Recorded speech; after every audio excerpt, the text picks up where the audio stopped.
Mtoto alikuwa aje? Stable. Hakuwa na shida yoyote. Si unaona amejaza stable. Ni biashara, ni biashara iko huku. Unajua hii day ya 5 si bado nalipia.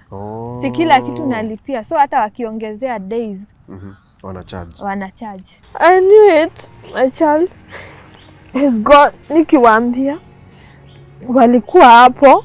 So incubator inakuanga ya kioo. Mtoto akitapika unamuona. They were there. They could see it.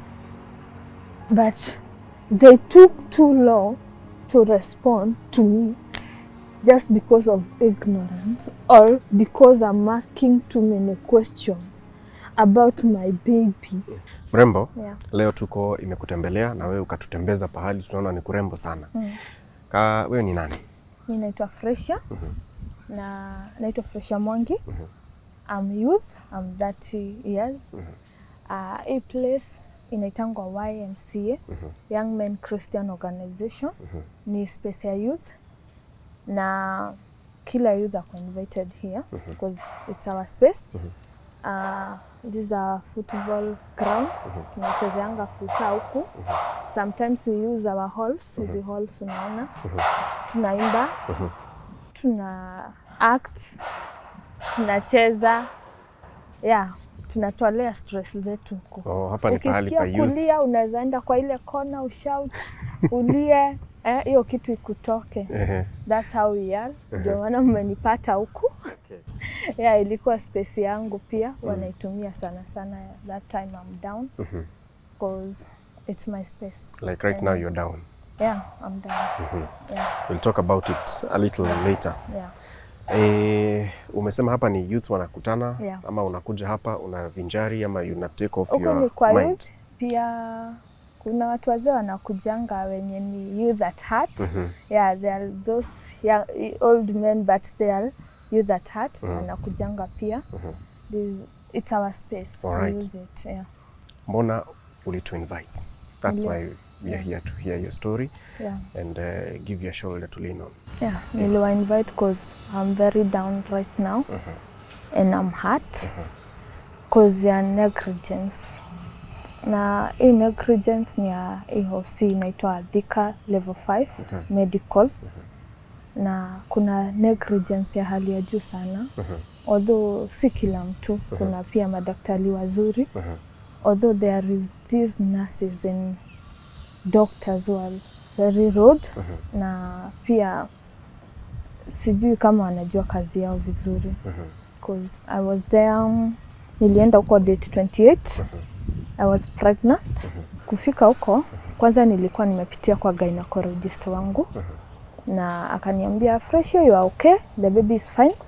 But you need a place where there is neonatal care, a big one, because your child will come early.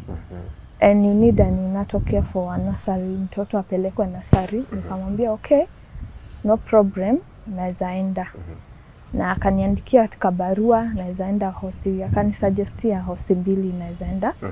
And for me nikaona moja ilikuwa private, nikaona kulingana na mfuko yangu na you had I'm just a youth, I'm just struggling with these things. So nikaona acha niende public kulingana na mfuko yangu. In case of waitisha domob, alafu pia niko na kasha pia. Unaona sasa utaongezea tu do kiasi. Mbona unakaita kasha? Niko na sha, niko na sha.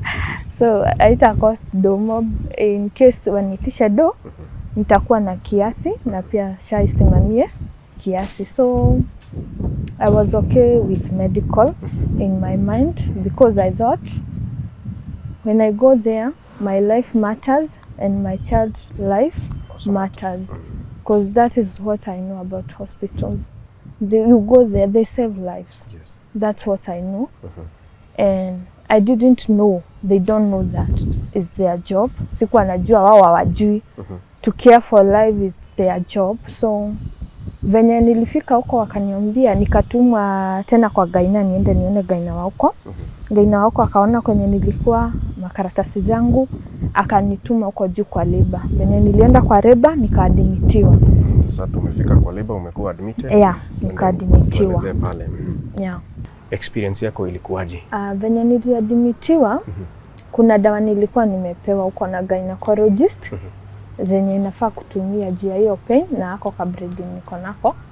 So venye nilitumia hizo dawa, bleeding ilianza kustop kiasi because ilikuwa mingi, sasa si mingi.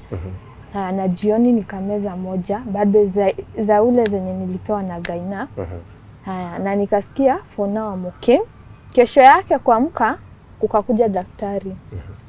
Daktari na mastude kama 5 hivi 6 wakakuja akaniambia issue yako ni gani Freshia?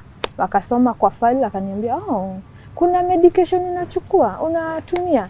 Nikamwambia hii yenye nilipewa na gynecologist. Kwanza nikaambiwa you have to stop that medication for now. So mi nika stop. Si daktari knows best. So akiniambia ni stop, mimi nilistop. Haya, siku kunywa hizo dawa hiyo siku. Nothing happened to me. So jioni kitu saa 6 hapo hivyo. Kwa kuja daktari mwingine nikaambiwa kuna dawa nahitaji. Nikaandikiwa dawa ziende zinunuliwe. So dawa zenye zililetwa kulikuwa na the same medicine yenye ulikuwa unatumia. Yenye nilikuwa nimetumia. Uliambiwa uache. Na kuna zingine hapa nilipiga picha. Nikajiuliza, nikawauliza, si niliambiwa nisitumie hizi dawa, si ndio hii tu niko nayo. Nikamwambia you can use it now. Nikaanza ka bleeding kengine. Kadogo. Morning dawa zikaletwa, nikakunywa morning. Nikakunywa lunch time na nikakunywa jioni. Kesho yake morning bado nikakunywa. Sasa unaona I'm stable. Haya, but kuna dawa fulani nilikuwa nimeambiwa nitaekwa kwa mwili zenye nilibai. So hizi dawa zilikuwa zinaekwa kwa hizi mishipa. Wenye walinitafuta IV line ni ma student. And na wewe ungeweza kutel kwamba hawa ni students? Yeah, because unaona uniform yao si the same. That line nikaekwa, it was okay. Nilidungwa tu mara moja na huyo daktari. Kuna daktari hapa alikuwa very good doctor. Sasa mwenye alikuja mchana akasema niekwe catheter, nipimwe makojo. This catheter naekwa na student. Mimi nikaenda na nikaekwa catheter yangu. It was very painful. So morning nikaambia daktari, na mimi catheter yenye niliekwa imetoka na nilianza kubleed kutoka jana. Akaniambia ulikuwa una bleed sana. Nikamwambia usiku nilibleed sana but sai morning sasa itoki sana although nimetoa cotton. Akaniambia kwanza usitoe hiyo cotton, nitaiangalia baadaye. Haya, nikasema sawa. Haya, huyo daktari akaenda. Doki akakuja mwingine mwalalo hivi akaniambia sasa mama, nikamwambia poa sana. Akasema sasa wewe naona upelekwe, kesi yako imekuwa emergency. Utapelekwa theater. Nikasema why? Cause picha yako inaonyeshana ulikuwa na kashida. Sasa kuna picha jana daktari alikuwa kama jana hivi. Daktari alikuwa amesema Freshia uende ufanyiwe scan. Nikashikwa nikapelekwa scan. Hiyo scan yenye nilienda kufanyiwa, kufika huko tukaambiwa hakuna thermopaper. So hakuna picha.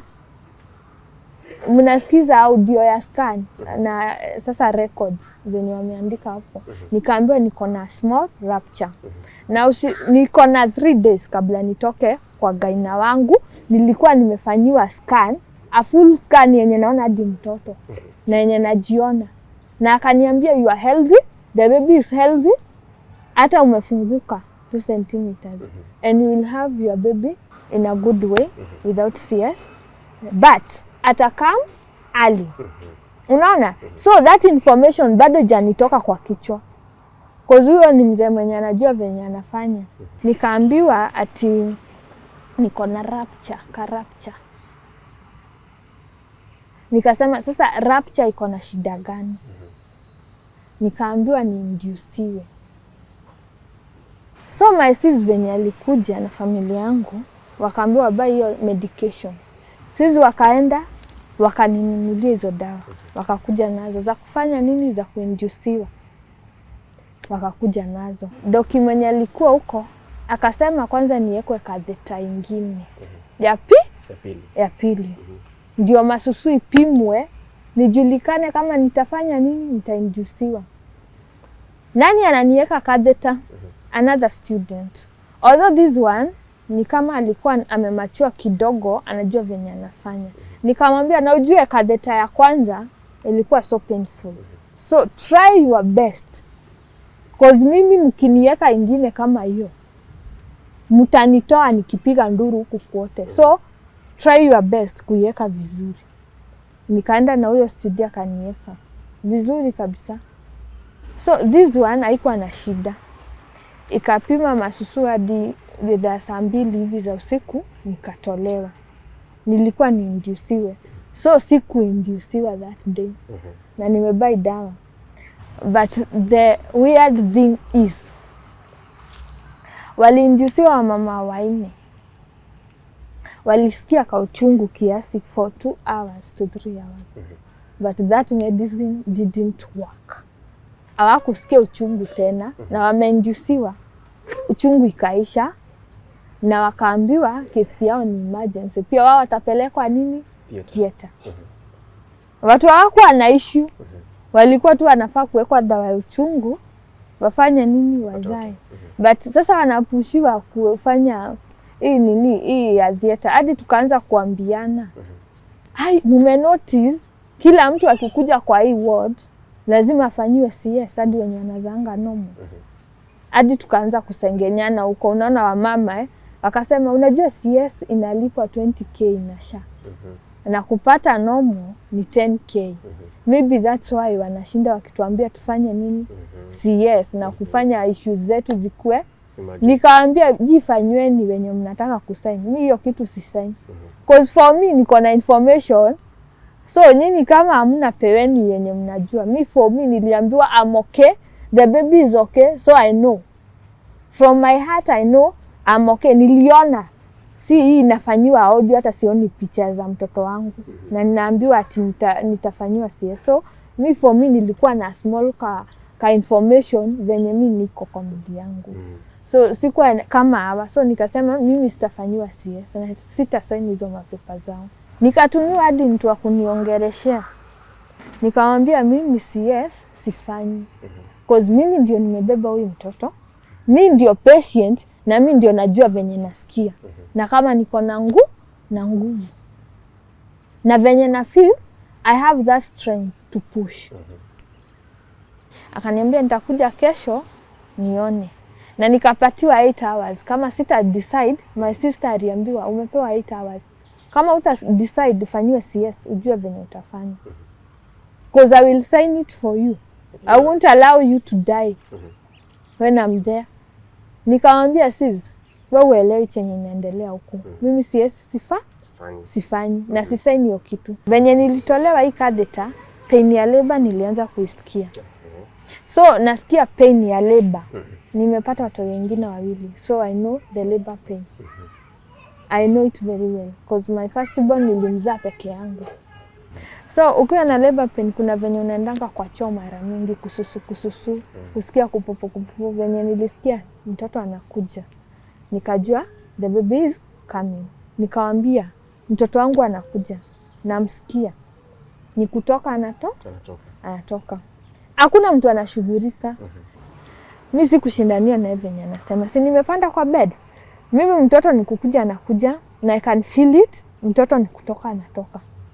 Na sasa sina nguvu. I have to push because the pain is too much. The baby is coming out. So nilipush. Waliitwa na huko na maji. Ndio sasa maji venye ilibust, mtoto wangu akatoka. Na akalia. Nikamchukua juu. Wewe? Kwa bed. Sasa nikasema God did it. Aki nilijua tu. I'll have you no more. Aki nilijua tu. Sasa hadi nimekuwa emotional. Sasa nimeanza kulia. Nimeshika mtoto. Nikasema nikadem.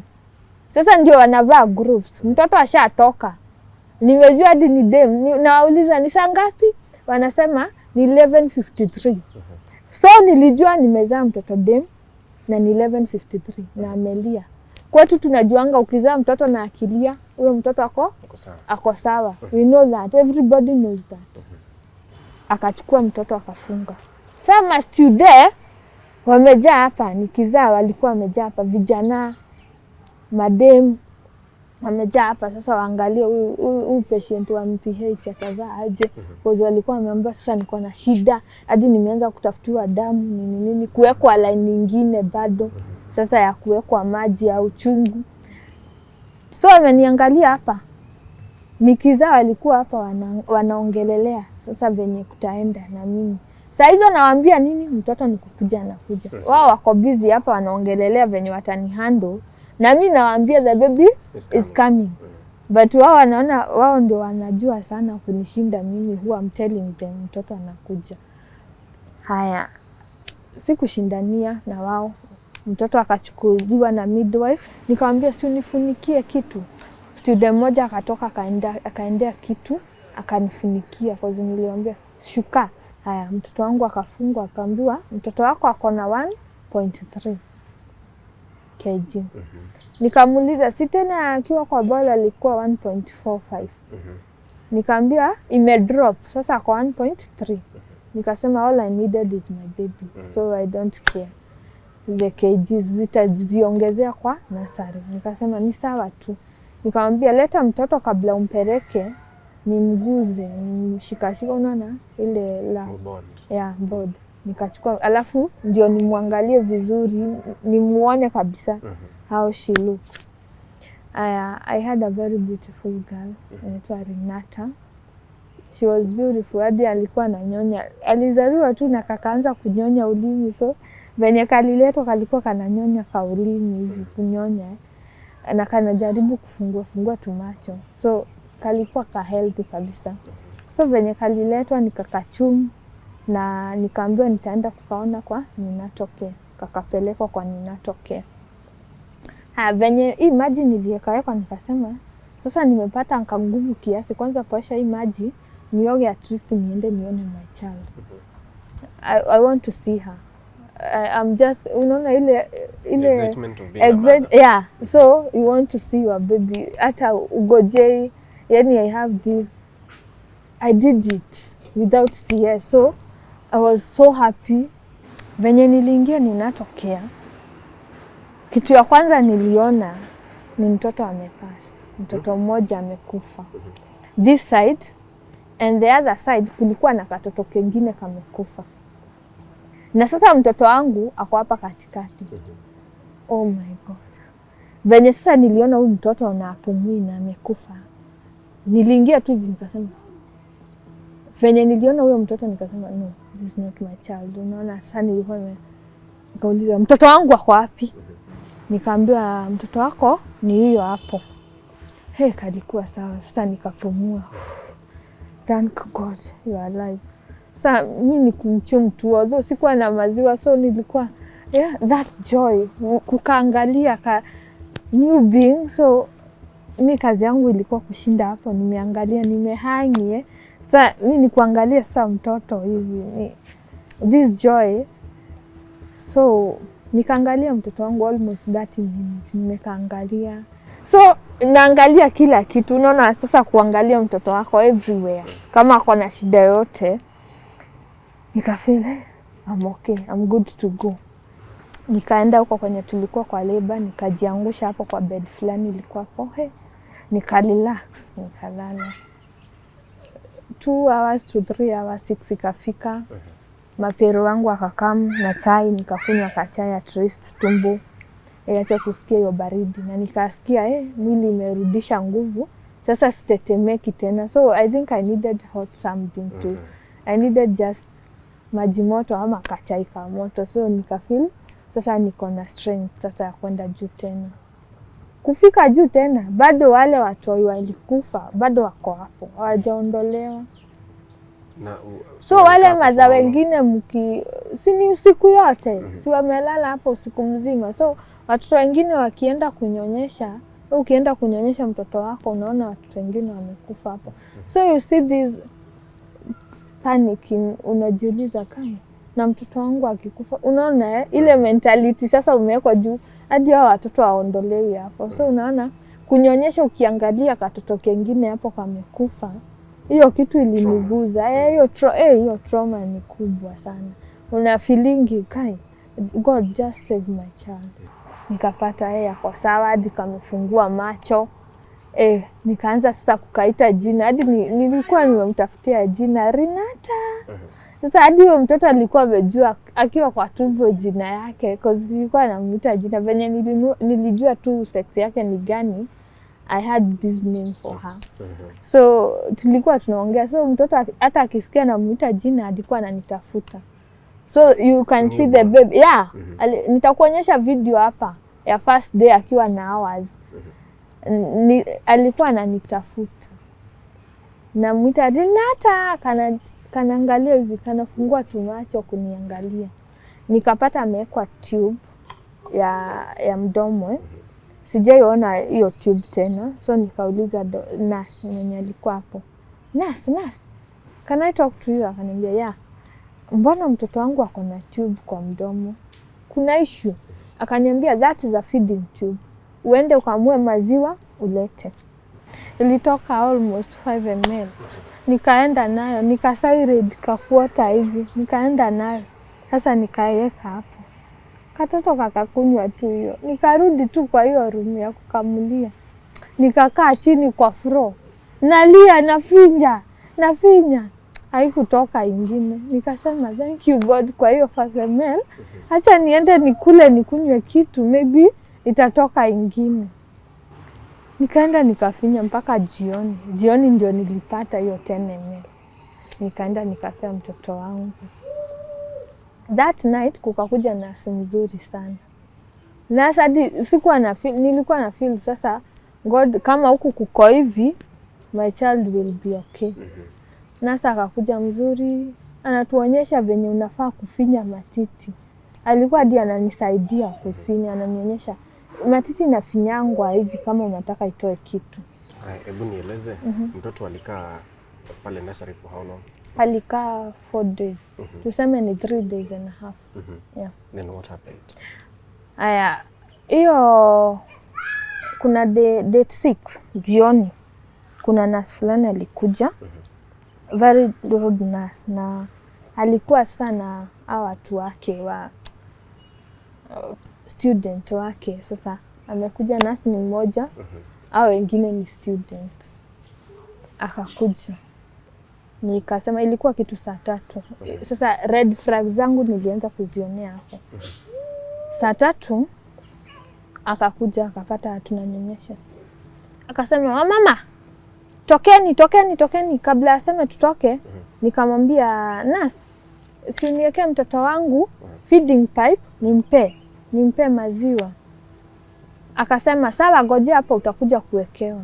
Na juu ni nurse na kuna watu wengi anaangalia, mimi nika cool down, nikagojea. 15 minutes zikaisha.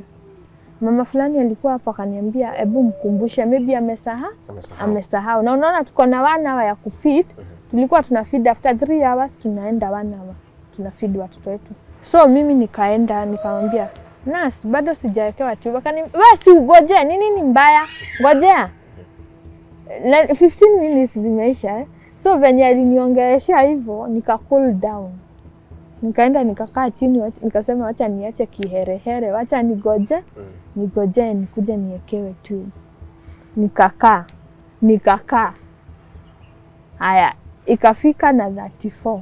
Bado nimegojea. Nikagojea ikafika na 40, saa 3:40. Nikaambiwa na huyo mama mwingine, akaniambia, anakuanga hivyo. Ukikosa kuwakumbusha, tutafukuzwa hapa na mtoto wako hatakuwa amenyonya. Nikaenda tena. Nikaambia nurse, nurse please, mtoto wangu anahitaji kunyonya na time inaenda. Akaambia student mwingine hapo, we, enda uweke huyo mtoto tube. Huyo student akasema, acha nimalize hapa niende. Nurse wote na mastudio wakachukuana wakaenda kwa kaofisi hapo. Wakakaa chini. Na sasa nasikia wanacheka, wanajaza vitabu. Na mtoto wangu ana tube. Na imefika na 40. Akakuja akatufukuza. Akatuambia, tokeni wazazi, tokeni, masaa ya kunyonyesha imeisha. Sasa ni masaa ya kupea watoto dawa. Nikauliza huyu mama mwingine, ni dawa gani wanapea watoto yenye hawezi wapea tukiwa hapa? Mbona tufukuzwe kama mimi sijanyonyesha mtoto? Kaniambia wewe huku kunaendanga hivyo. Nikasema sasa sinyonyeshi mtoto. Sawa, nikalia. Nilianza kulia. Nilifeel vibaya. Nikasema sasa tunaenda kwa ward kama sijanyonyesha mtoto wangu. Na 3 hours hajanyonya. Na sasa tumeambiwa tunafukuzwa tuende kwa ward yetu. Amalize tena 3 hours kama hajanyonya. Na nimeshinda nikiwaambia waniwekee nini? Tube.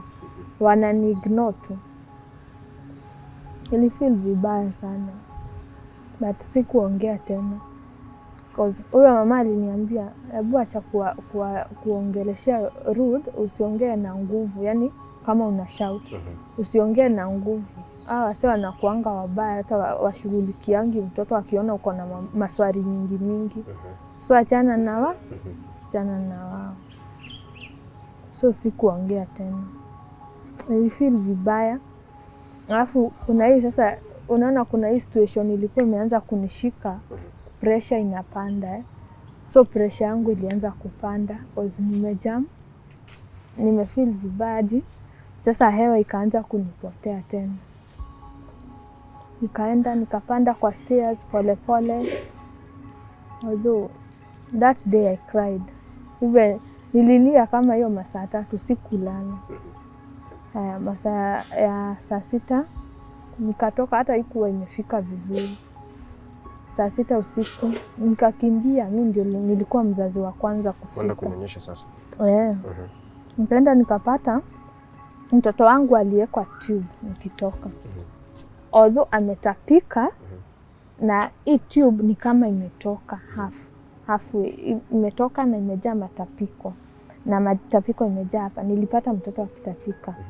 Nikakimbia nikampanguza na wipes. Sasa nikimpanguza hii tube juu hata haijashikilia vizuri ikatokana. Nikajua sasa hawa watu nikiwaambia tena waniwekee tube.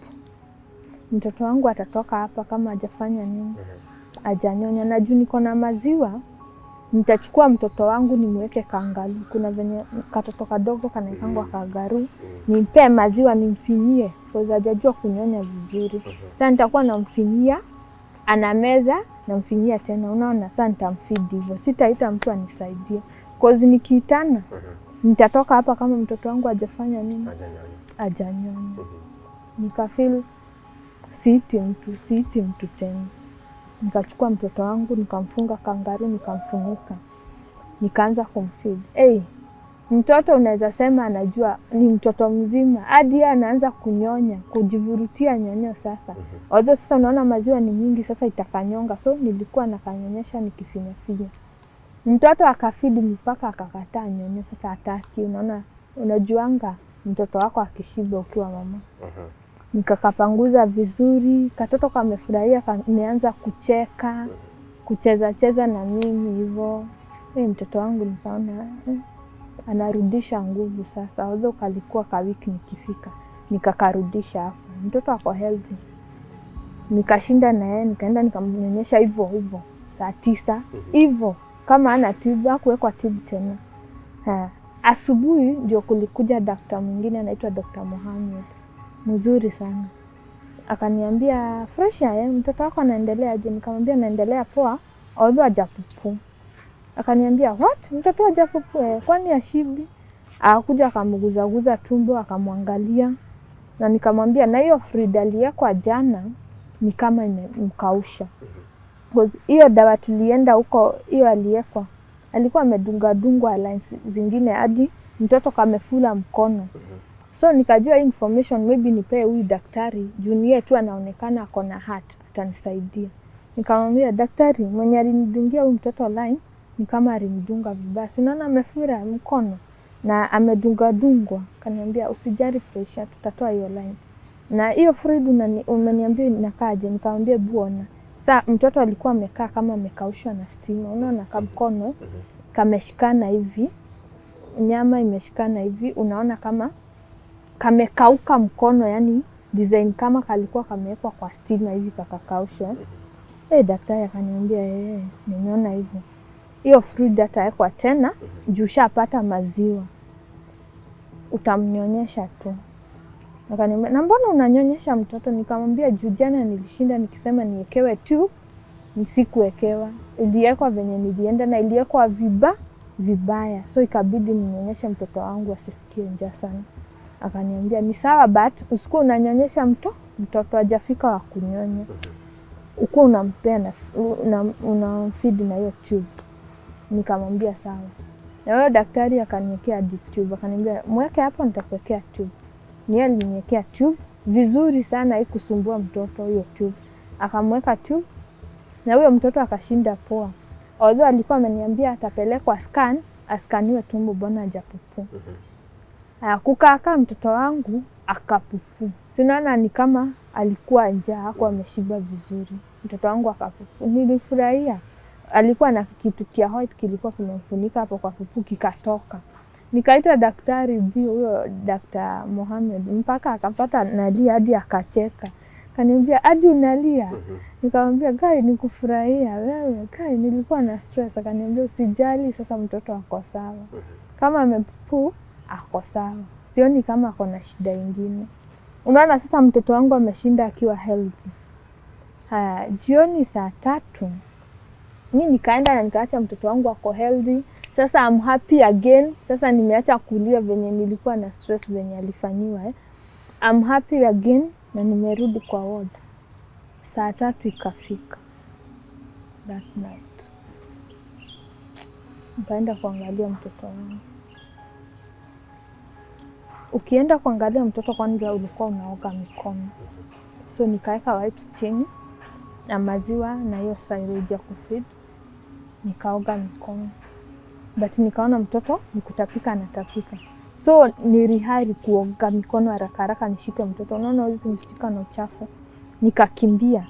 Nikasema doki mtoto wangu anatapika vibaya. Na hii tube imeanza kutoa sasa hiyo inatoka na matapiko inatoka nasa washughuliki. Wako hapa nyuma yangu anajaza kitabu. Nasema nurse, huyu mtoto wangu anatapika vibaya. Hebu kuja umwangalie. Sasa unaona ana shout nikijaribu kupanguza mtoto Nurse. Nilitana hivyo like 5 times. Nikijaribu kupanguza mtoto wangu. Katoto kanatapika. Sijui sasa kutoa hii tube. Siwezi toa juu sijui venye inatoa wangu na sijui kama nitahati mtoto. So nilikuwa tunaitana naambia nurse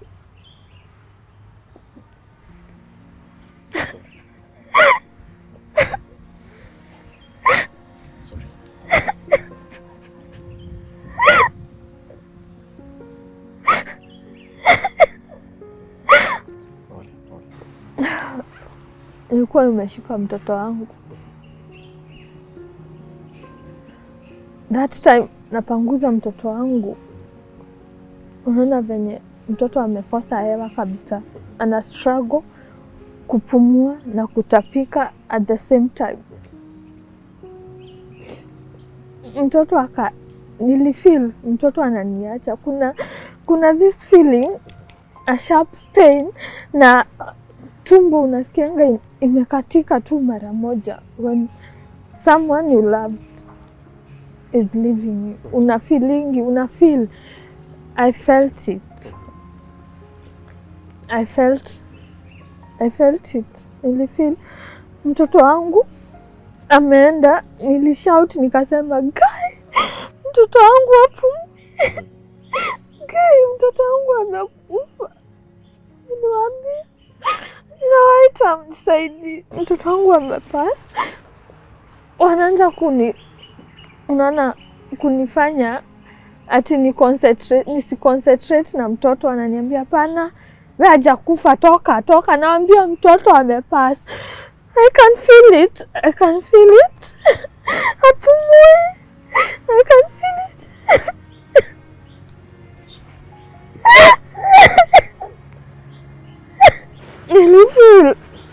I knew it. My child is gone. Na ameenda.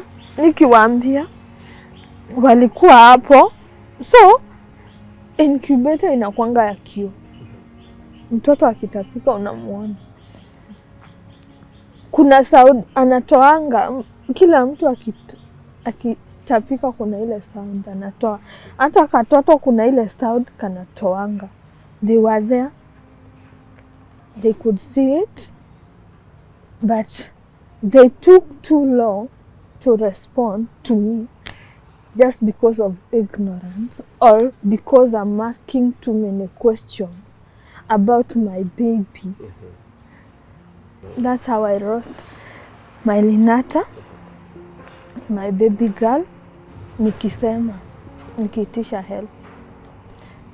Is the situation that bad in that hospital? Yeah. That is the situation that mothers huwa wana roast watoto wao. Na watoto wengi wanakufanga at night. At night ndio wamama wanashindanga huko na nduru. Because that time tunafukuzwa watoto wapewe dawa. Tukirudi saa 3 unapatanga kila mtoto huko kwa hiyo neonatal. Kuna ile kilio. Unaona kama mtoto amechunwa kuna ile kilio inakuanga huko tukirudi saa 6 kunyonyesha. Hadi tulikuwa tunaulizana huko wa mama, kwani hao wanatufanyianga nini watoto? But no one can answer. But the question is, I'm a mother to my child. Mtoto wangu akipewa hata kama ni Piriton, hata kama ni paracetamol, inform me as a parent. Yes. This is my child, not the doctor's child. You need discharge. Yeah, in your discharge. Tunaona ni baby fresh ya mwandika hadi 28 years miaka yangu. Wameandika in 28. Hawajaandika hata kama nimetoka nikiwa mtoto wangu akiwa uhai ama akiwa dead. Hadi cause of death unaona kama imejazwa. Hakuna kitu amejaza because hakuna kitu anajua. Angalia hapa chini. Mtoto alikuwa aje? Stable. Hakuwa na shida yoyote. Si unaona amejaza stable. So hawakuweza hadi wao wenyewe kuelezea.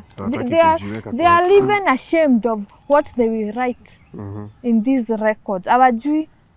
Sasa hii ni student alijaza ama ni daktari? Sasa ilipelekwa na MySys na huko nje. So alijaziwa maybe na student.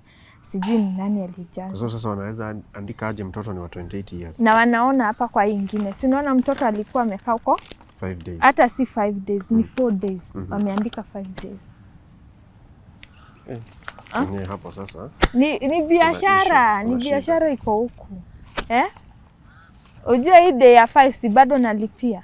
Si kila kitu nalipia. So hata wakiongezea days wanacharge. Hosi imekuwa kama biashara. Zile mara nilipimwa nini? Kupimwa sukari, unaweza pimwa sukari mara kama 3 per day. Hadi unashangaa kwani diabetes ni heart attack. Atukae ukipimwa. Si ni so, siangalie tusoto wenye tuko huko. Na kushikashikwa tumbo, kuguzaguzwa tumbo hii. Inaitwa pelvic assessment. Kushikashikwa hiyo tumbo. Ni so. Hii ni biashara. So wako more into the money than a patient. Mambo ya doa atashughulika vizuri sana. Mambo na doa huyu mwenye anafanyanga mambo ya doa accountant wa huko anakuanga na kazi nyingi sana cause huyo ndio tu ako job huko, wao wengine ni mchezo. Unasema ni kama biashara. Ni biashara. Cause I remember the day my child passed. Hiyo date 8. Mimi nilikuwa na shida ya pressure nilikwambia hapo. So kuna venye nilikuwa naenda huko first floor. Naangaliwa na daktari, napimwa pressure. Naangaliwa pressure iko aje kama niko stable. Na hiyo kutetemeka ilikuwa imenishika yenye nilikwambia. So nilikuwa natetemeka hivyo. Kibaridi fulani nilikuwa nasikia. So nilikuwa natelemka huko first floor napimwa pressure. But juu my child amekufa, sasa nilikuwa criminal. Nilikuwa najiteremsha beleni, but this time siwezi teremka peke yangu nisipotee. Juu my child amekufa, sasa naonekana mimi ni criminal. Nafuatwa kila mahali nisipotee. Na sio wewe, unasema sio wewe tu yani yalikufanyikia. Ni kitu kikikuwa kwanza mimi nilishikiwa hapa. Unaona ile polisi wanakushikanga na madharau. Si unaona I'm in pain of losing my child. I'm in pain. Tumbo ilikuwa inaniuma kama kitu ingine. Na pia nilikuwa na pressure ilikuwa imepada. Polisi mwanamke ama mwanaume? Nilishikwa na mwanamke. Although palikuwa na polisi mwanaume hapo. So huyu mwanamke ndiye alinishika. Mwanamke ndiye alinishika. Ananiambia hebu tuteremke wewe, acha mambo mingi. Ameitwa sasa na soja. Atiwa anateremka huko chini, anataka kupotea. Na unaenda kuclear. Kwanza ilikuwa ishakriiwa. Sisi yangu alikuwa na document ameshika hivi. Ashalipa yangu, tumebakisha mtoto ndio ameiacha na huko ikitoka. Ametumwa kwa e-Citizen. Hiyo alikuwa analipia kwa e-Citizen. Hii tulilipa na SHA. So yangu ilikuwa ishakriiwa. Hadi ako na document. Sasa alikuwa anauliza anapotea na ana deni. Sasa mbona apotee? Nilifuatwa mpaka kwa daktari na huyo polisi. Nikaenda nikamwambia sasa unaona niachilie, nimefika. Ni kama yani sijui. Ni kama mimi ni criminal, ni kama nimefanya kitu na hapo hivyo. Na hapo ndio ulikuwa umeweka hope yako kwamba unaendea services. Hapo ndio nimeendea services, but the way I'm treated is like I have done something, a crime, like I have done a crime. Delivery is a very delicate issue. Some either pass away, the parents, or their babies. But hapa unasema ati wamama wakienda pale ni nduru wanapiga. How frequent is it mtoto kufariki akiwa hapo? Ni frequent. Watoto wamekufa. Medical watoto wamekufa. Wamama akiamua kutokea tu aseme mtoto wangu alipasi. Kila day atukosangi mtoto mmoja wawili. Daily. Mortality rate ni mingi kuliko wenye wanasurvive. Na hii kitu imekuwa normal. Hadi the nurses and the doctors, they are normalized to it. That hata mtoto akikufa, unaona watu ni normal kwao. To you it's painful. To you it's something new. But kwao ni normal. Hivi wenye watoto wanaekwa hapo, mtoto amekufia hapo, anakaa tu hapo. It's a normal thing. So unanyonyeshanga mtoto wako ukiona ule amekufa. So no, yours is going there too. The next shift unakuja kumnyonyesha bado utapata akiwa pale. Kwanza akikufa usiku atalala huko. The whole night. Mtanyonyesha wenu mkiona huyu mtoto amekufa fulani. Hebu tupaintie picha ya vile mambo ambayo uliona hayafai kuwa yakifanyika hapa. Mambo ya kwanza ni kitu ya kwanza nilinotice neonatal care. Incubator ya mtoto wangu ilikuwa inakaa ikilia alarm. Na sio yangu peke yangu. Kuna mama mwingine tulikuwa hapo karibu na yeye alikuwa na twins. Na alikuwa amepata watoto watatu, mmoja akapasa. Akabakisha wawili. Juzi mtoto wake wa pili alikufa, amebakisha kamoja. Na amekaa huko the whole month. Huyo mama alizaa watoto watatu. Atujui. May God not grant that. Nataka tu mtoto wake atoke tu at least na huyo mmoja mwenye amebaki. Juu amelost watoto wawili. How are you coping up? Na unaishi namna gani after that experience? After my child's death, nimekuwa na stress. Nimejifungia nyumba for 2 weeks sasa. Kutoka hiyo day. Nilitoka jana. Juzi ndio nilitoka kwa nyumba. Nilikuwa nalia. Nilikuwa na stress. Watu wenye walikuwa wameniona na ball wananiuliza, "Hey, kamgeni kalikuja, una feel the pain again, so utaki kutoka nje." But I'm tired to stay home. That's why you've come out to speak about it. Nimekama out kuongea. Ndio wamama wengine wamepitia hivi. Watokee waongee. Na madaktari wajue kazi yao. Because they need to know. Mama uko unazaanga na humiliation because unazaa ukijiangaliliwa na vijana hapo na watu wadogo, ni watoto au interns ni wadogo, wengine hata wana watoto. They are 20s, 19 years. Hawajaiza, wengine hawana watoto. So a mother anaweza vumilia hiyo humiliation na apate mtoto wake. Mnaweza jifunza na mama na akubali juu ya mtoto wake. Yeah. Naweza zaa hapa pakiwa na vijana 10 na madem 10. Bora mtoto akuwe sawa. Bora mtoto akuwe sawa na msome na mimi venye mnataka. Na mtoto wangu nitoke na yeye. But hakuna kitu inaumanga mzazi. I have endured that humiliation. Msome na mimi. Na hadi bwana yangu ama baba mtoto haezi ingia hapo aniconfront. Haezi ingia kwa hiyo room. But interns wanaweza ingia. That pain, alafu mtoto wangu akose kuangaliwa na jenye nafaa. Because I'm asking too many questions. Which is my right to ask. And after the death of my child, the only word I could hear from the nurses is, Freshia, tuko na suggestion, unaweza chukua mwili na ni 6K ama fanya disposal ya 3K. Saa zenye unanizikia mtoto ndio nafaa kulipa pesa mob, ama ni saa zenye najizikia mtoto nafaa kulipa pesa kidogo? Saa zenye nachukua mwili unafaa unilipishe 3K. Saa zenye nakupea mtoto wangu uende ukazike unafaa unilipishe 6K. But this is cheaper. Unataka hadi mwili ya mtoto wangu na nimelipia huyo mwili 3K. Nimelipa bill, mbona nilipia mwili ya mtoto wangu kwenda kujizikia? Si nimelipa bill ya mtoto yenye alitumia. Swali muhimu. Mbona nilipe mwili 3K nichukue huyo mtoto?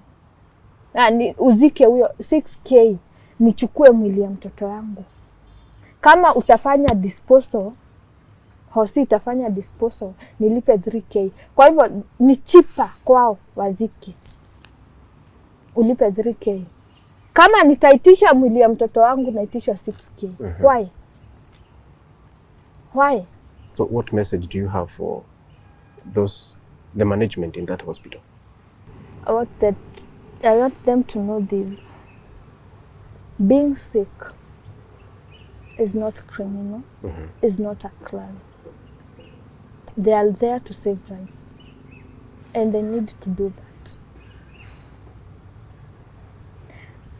They need to make the hospital feel home for all mothers. Nimetokea juu ya all mothers are going that pain. Juu staki pain yenye na feel ndani yangu mama mwingine asikie. So being in a labor is not a crime. Absolutely. You don't have to talk to me rudely because I'm in a labor. You don't need to humiliate me because I'm in a vulnerable situation. No, I don't need that humiliation. True. I need to be a mother, to feel like a woman, and to feel like a mother. All right. Thank you so much, Freshia, for the courage to stand up and speak about it. I know it's painful. It was a horrible ordeal and experience, but thank you for the courage to speak about it and to speak up, even for those who may not know what is happening there. Either they could find alternatives or the management could just do the right thing for the patients that visit that facility. Yeah.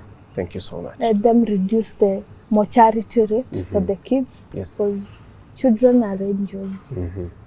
And every mother, ile smile, ile joy nilikuwa nayo after having my Renata. That was a beautiful moment. God gave me. And also the pain I'm feeling now, I have turned it to some words. This is the message to all mothers who went in Thika Level 5 with a hope, and they came out hurt like me.